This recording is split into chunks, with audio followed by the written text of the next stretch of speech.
দাঁড়া দাঁড়া, একটু ধীরে, একসাথে করতে গেলে তো ক্লান্ত হয়ে যাবি। প্রথমে ওর সাথে, তারপর আমার সাথে চুল কেটে এসেছি বলে শান্তি লাগবে।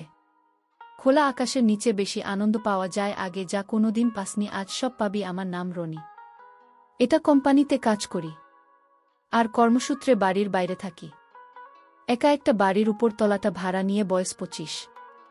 একটা প্রেম করতাম, কিন্তু সেটা কেটে গেছে এই 1 মাস আগে, যখন এই বাড়িতে ভাড়া এলাম। মনে খুশির ঝিলিক খেলে গেল, কারণ বাড়িতে শুধু 2 জন মহিলা থাকেন, এক বৌদি আর এক কাকিমা, মানে যার বাড়ি সেই কাকু আমার মতোই কর্মসূত্রে বাইরে থাকে, আর তার এক ভাইপো ছোট থেকেই এই বাড়িতেই থাকে।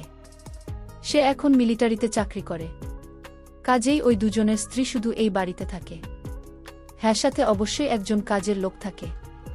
কিন্তু সেই গ্রাম্য স্বভাবের কাকিমাকে দেখে বয়স ওই 44 বা 45 বলে মনে হয়। গায়ের রং ফর্সা, একটু স্বাস্থ্যবান, যার ফলে একেবারে বাঙালি মাঝবয়সী মহিলাদের মতো দেখতে। বাড়িতে শাড়ি, ব্লাউজার, পেটিকোট পরে থাকেন বাঙালি মহিলাদের মতো।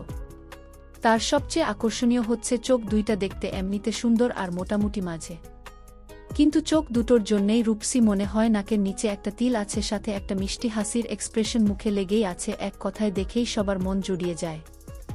অন্যদিকে বৌদির বয়স 37। তার বয়স আমি জানি, কারণ একবার বৌদির আধার কার্ড জেরক্স করে এনে দিয়েছিলাম। তখন খেয়াল করেছি তার নাম পরমা শ্যাওলা। গায়ের রং খুব একটা স্বাস্থ্যবান নয়, রোজ রীতিমতো ব্যায়াম করে নিজেকে মেনটেন করেছেন। শ্যাওলা হলেও দেখতে বেশ মিষ্টি, মুখে সবসময় হাসি লেগেই আছে। যেদিন প্রথমেই বাড়িতে এসে উঠলাম, সেদিন বিকেলে বাড়ির সামনে এক সিগারেটের দোকানে দাঁড়িয়ে সিগারেট টানছি। দোকানদার জিজ্ঞেস করল, ওই বাড়ির ভাড়াটে নাকি? বললাম, হ্যাঁ, আজই এলাম। শুনে হেসে উঠে বলল, 2 জন মহিলা আছে ওই বাড়িতে। বুঝলাম বৌদি এর কাকিমার কথা বলছে। প্রথম দিনেই ওদের হাবভাব দেখে সন্দেহ হয়েছিল, কাজেই বেশ উৎসাহিত হয়ে জিজ্ঞেস করলাম, কেমন স্বভাবের তারা? দোকানদার বলল, পাড়ার এমন কোনো লোক নেই যার সাথে বন্ধুত্ব করেনি। পাড়ার কোনো মহিলাই ওদের সহ্য করতে পারে না, কারণ সবার স্ত্রী নাকি ওই 2 জনের বিশাল ভক্ত। আর ওরা 2 জনেও নাকি বেশ রসিক আর মিশুক স্বভাবের, গল্প করতে ভীষণ ভালোবাসে। কদিন যেতে না যেতেই বেশ বুঝলাম ব্যাপারটা। 2 জনে দেশ মিশুকে আমার সাথে বেশ ভালো বন্ধুত্ব হয়ে উঠল। ফেসবুক আর হোয়াটসঅ্যাপে মজার মজার জোকস আর কথাবার্তা চলতে থাকল। আস্তে আস্তে সব রকম কথাবার্তা বলতে থাকল। কাকিমার মুখে দেখলাম কিছু আটকায় না। একদিন আমার প্রেম জীবন নিয়ে কথা হতে হতে হঠাৎ কাকিমা জিজ্ঞেস করল, কি রে, তোর প্রেম জীবনে কোনো বিশেষ স্মৃতি আছে নাকি? কাকিমার মুখে এই কথা শুনে আমার জামার একটু অস্বস্তি হলো, অদ্ভুত অনুভব করেছিলাম। নিজেকে সামলে নিয়ে বলেছিলাম, কি করব? শুনে কাকিমা মুখ বেঁকিয়ে বলেছিল, থাক, অত নেকা সাজতে হবে না, ভালোই জানো কি কথা বলছি। সাইড থেকে বৌদি হাসতে হাসতে বলেছিল, কাকি তোমার মুখে না কিছু আটকায় না, বেচারা দেখো কি লজ্জা পেয়েছে। সেই শুনে কাকিমা বৌদিকে ইশারা করে বলেছিল, লজ্জা না ছাই, কি কি ভেবেছিস ও আমাদের নিয়ে? কিছুই ভাবে না নাকি? সত্যি বলতে এটা শুনে বেশ লজ্জায় পেয়েছিলাম। বলেছিলাম, হ্যাঁ ভাবি তো। শুনে বুদি বলেছিল, ভাবনাটা নিজের কাছেই রেখো। কিন্তু একদিন কাকিমা ছাদে আমার রুমের সামনে কাপড় মেলতে আসে। আমাকে বেশ অবাক করে বলল, রনি, আমার আর পরমার ছোট জামা মেলে গেলাম, নোংরা যেন না হয়।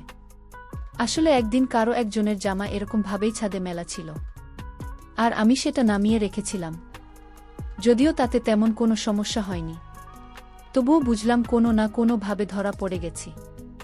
বললাম, কেন? নোংরা হবে, নিচে পড়ে গেলে আমি তুলে দেব। কাকিমা হেসে বলল, হ্যাঁ তুলে এখানেই রেখো, অন্য কিছু করো না যেন। আমি বোকা বোকা ভাব করে বলেছিলাম, কি আবার করব? কাকিমা হেসে বলল, ওরে আমার খোকারে, সেদিন যে জামাটা তুই ধরেছিলি সেটা আমারই ছিল ভেবেছিলি? আমি বুঝব না। কথাটা শুনে একটু লজ্জা পেলাম। যাই হোক, সেদিনই বুঝেছিলাম কাকির সাথে কাজ করতে হবে। আর ভাবছিলাম, যদি বৌদির সাথেও কাজ করা যায় তাহলে তো ভাগ্য বদলে যাবে। কিন্তু তেমন ভালো সুযোগ পাওয়া যাচ্ছিল না। 2 জনেই বেশ বক্ষ আর চলা প্রকৃতির। প্রায় রোজই আমরা সন্ধে বেলায় একসাথে গল্প করতাম। আমি চা টিফিন খেতাম কাকিমাদের ওখানেই। কাকিমা মাঝে মধ্যেই ডাবল মিনিং কথা বলতো, আর বৌদি সেই শুনে হাসত। কিন্তু 2 জনেই বেশ একটা দূরত্ব বজায় রাখে। সব সময় বুঝে উঠতে পারছিলাম না কিভাবে এগোনো যায়। আর এই ভাবনার মাঝেই একদিন ঘটে গেল সেই ঘটনা। অপ্রত্যাশিতভাবেই এক ছুটির দিনের সন্ধ্যায় সিনেমা দেখছিলাম।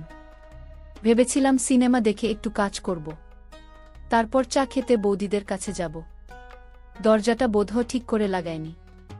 আর যদিও কাকিমা বা বৌদি আমার রুমে খুব একটা আসত না, কিন্তু সেদিনই তাদের আসতে হলো। আর তারা ঘরে ঢোকার সাথে সাথেই ঘটনা ঘটে গেল।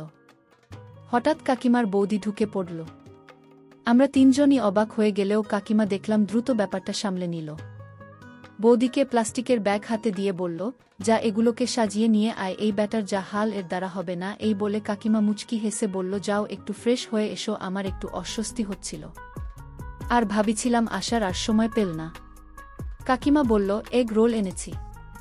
আমি কাকিমার ক্যাজুয়াল ভাব দেখে একটু অবাকই হলাম, এত বড় একটা ব্যাপার, এর পরেও ভাবটা এমন যেন কিছুই হয়নি।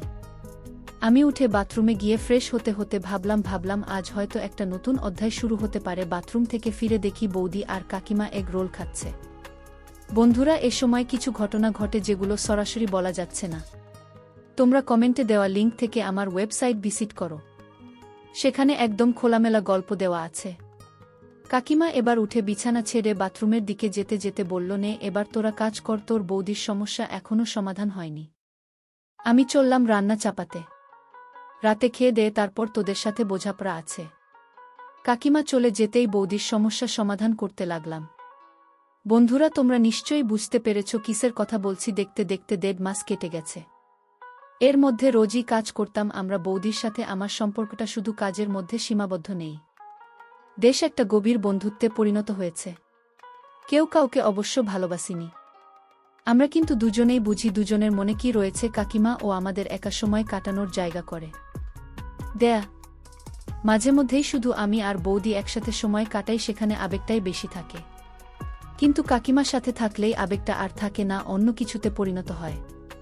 আমি আর বৌদি দুজনেই এই সময়গুলো উপভোগ করি। এই 1.5 মাসে আমি অনেক পরিণত হয়ে উঠেছি।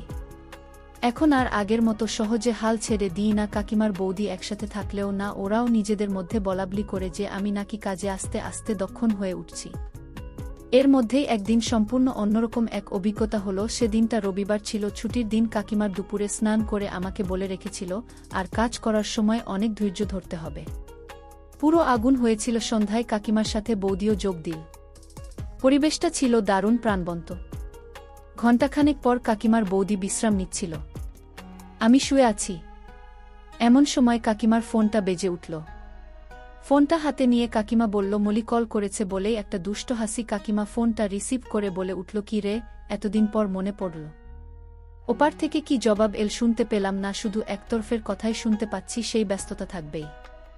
এখন আমাদের কি আর মনে পড়বে? শোনো, আমাদের বাড়িতে ইয়াং একটা ছেলে ভাড়াতে এসেছে, অনেক মিশিকার বন্ধু, সুলভ স্বভাবের। তুই চাইলে পরিচিত হতে পারিস। অনেক কাজের। অন্য ছেলেটা আমাকে আর পরমাকে অনেক সাহায্য করে কাজে, একদম দক্ষ। ওর সাথে কাজ করে আমরা অনেক আনন্দে আছি।